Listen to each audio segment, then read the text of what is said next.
Hello বন্ধুরা, চলে এলাম হাওড়া মেট্রো স্টেশনে। আর আমার সাথে চলুন এই প্রথম সফর কেমন ছিল গঙ্গার নিচে দিয়ে সেটা দেখে নিন।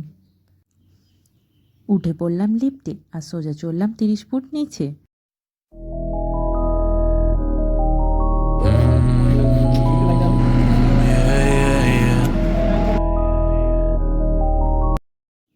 এই তো বন্ধুরা, আমাদের ট্রেন এসে গেছে।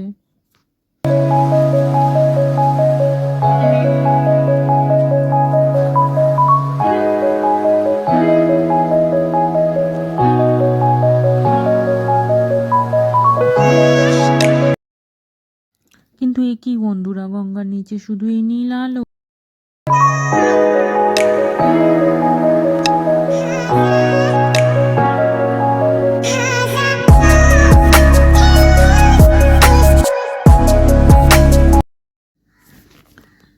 আপনারা কি করছেন? ভিডিওটা চটপট দেখুন আর আমার চ্যানেলটাকে সাবস্ক্রাইব করে দিন।